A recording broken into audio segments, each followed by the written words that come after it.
Utata wa mkasa wa moto wa gesi katika kijiji cha Mradi eneo bunge la Embakasi Mashariki unaonekana sasa kuchukua mkondo tofauti hata zaidi baada ya waziri wa kawi Davis Chirchir kushindwa kufika mbele ya kamati ya seneti kuelezea zaidi ni kipi kilichojiri.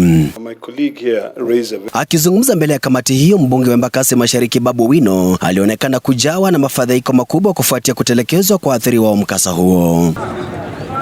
Babu anasema kwamba waliofariki wakipokea matibabu hospitalini wamefikia watu 10 ambao wametelekezwa kwa kiasi cha haja. The people who passed on in Embakasi's constituency, the numbers have gone to around 10. The people who were injured, Chair, are over 300 in number with serious burns. And we know, Chair, that with the exposure of these burns, our people risk getting infections and losing water through dehydration, and we may end up losing more lives. Hata hivyo, mwathiriwa mwingine wa miaka 14 amefariki mapema leo hii. And Chair, our people are suffering. I was just showing my Senate and my Secretary General a photo of a young man, 14-year-old, who passed on yesterday. If you look at those two photos, Chair, the bodies haven't been removed from different hospitals, released from different hospitals. Bills are accumulating both in public hospitals and private hospitals. Today we've just organized for a prayer day to pray for these victims. And Chair, it is really a big shame if the Cabinet Secretary can leave this country, Kenya, in this state, going to another country, claiming that he wants to serve the interests of Kenyans, that is serving, while Kenyans are already dead and some are dying. Who does he want to go and get those interests for if Kenyans are all dead? Babu alitaka kujua ni kwa nini mmiliki wa kiwanda hicho cha gesi aliendelea na biashara hiyo hatari kwa wakazi hata baada ya kunyimwa vyeti husika. Chair, the Cabinet Secretary is both criminally culpable. Why? Because they did say that they did not issue the license. But the problem is, because he owes the great people of Kenya a duty of care and became negligent, he ought to have followed up and known that this company that is not issued with the license to trade, why is it proceeding to trade? And he is also vicariously liable under the law of tort. Kwa sasa Babu Wino anamtaka waziri wa kawi na wahusika wote ndani ya wizara hiyo kuwajibishwa kwa utepetevu wao kazini. If the Cabinet Secretary cannot listen to you as the chair, what about other members of parliament? What about other Kenyans? And therefore, Chair, the Cabinet Secretary for Energy, Mr. David Chirchir, has proven to be unreliable witness who on the witness stand should be impeached. When a witness is unreliable, then impeachment of a witness must always follow. Upande wake Seneta wa Narok Ledama Olekina anasema Chirchir amekuwa na kasumba ya kususia kufika mbele ya vikao vya seneti kila mara anapohitajika kufanya hivyo. This cabinet secretary is in the habit of not attending to these meetings. Last year, I remember the whole of last year, we sent several letters of inviting the cabinet secretary. And not only the cabinet secretaries, even his other state departments or other corporate officers are also following on the same bad behavior. We know EPRA, Kipto has never attended any meeting in this committee. So I don't think we should, this is a very emotive issue. It's a very urgent matter that required, the cabinet secretary to attend. Msimamo wa Olekina ni mmoja pekee kwa sasa.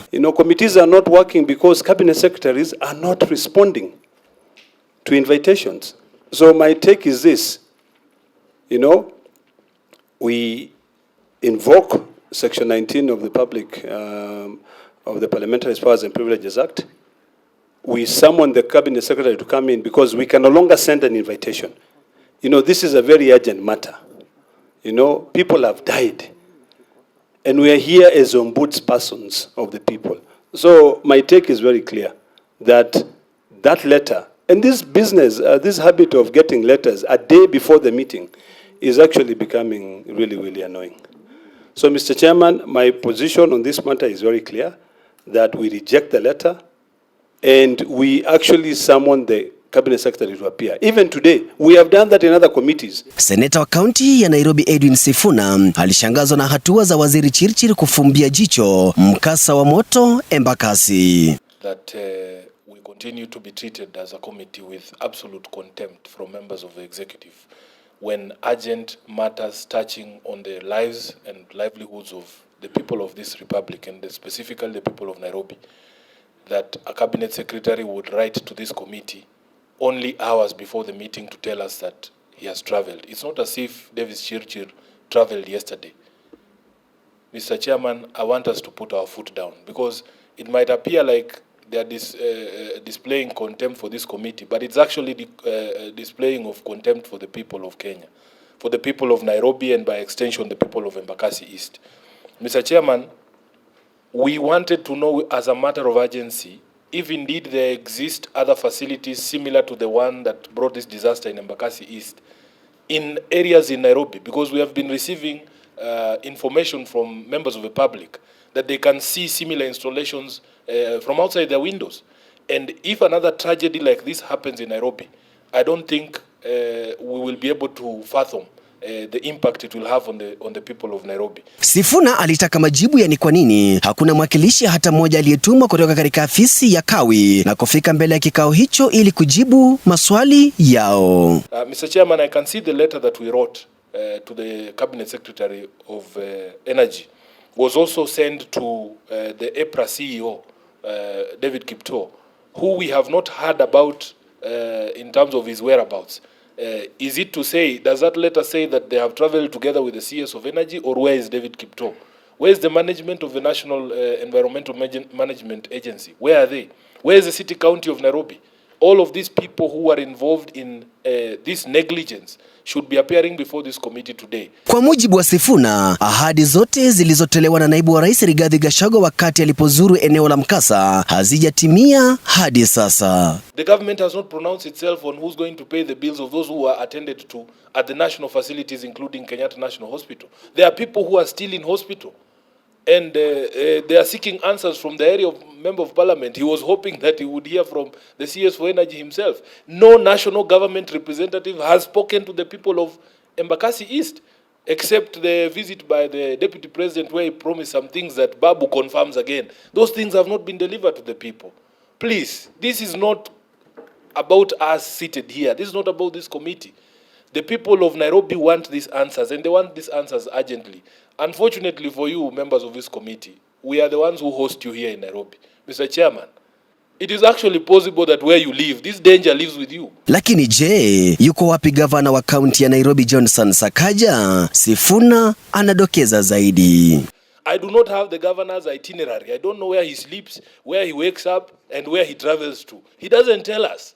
We also just see when Embakasi happened, we heard that he was throwing a bash in South Africa for his, I don't know how many years he has done. Sifuna amesema kwamba hana ukuruba wote na gavana Sakaja na kumtaka gavana huyo kupunguza safari za nje ya nchi na kuanza kuwatumikia Wakenya waliomchagua. You see, this is part of a problem we have, that governors are creating impressions out there that we are friends. We are not friends. I have my responsibility as a senator of Nairobi to oversight the county government of Nairobi. That has nothing to do with friendship. At a certain age, you must stop celebrating. Sherehe has also a limit. You must work for the people. So I object to that line of reasoning. Kitendawili kinachozingira wengi wa Kenya kufuatia mkasa wa moto wa gesi katika kijiji cha Mradi eneo bunge la Embakasi mashariki hapa jijini Nairobi sasa kinaonekana kuchukua mkondo tofauti, haswa kutokana na ahadi ambazo serikali iliahidi kutoa kwa waathiriwa wa mkasa wa moto huo, huku wengi wa Kenya wakiwa angali wamelazwa hospitalini, huku wengine wakiripotiwa kuyapoteza maisha yao kufikia siku ya leo. Je, kutoka katika mabunge haya mawili, bunge la Seneti na vile vile bunge la kitaifa, watatoa mwafaka uliodhabiti na haswa wale waliohusika kufikishwa mahakamani na kufunguliwa mashtaka? Ndio baadhi ya maswali ambayo Kenya watakuwa nasubiria kujibiwa. Nikiripotia Mo Radio kutoka katika majengo ya bunge hapa jijini Nairobi, jina langu ni Ronnie Regan. Mo Radio 88.2 FM. We are in charge.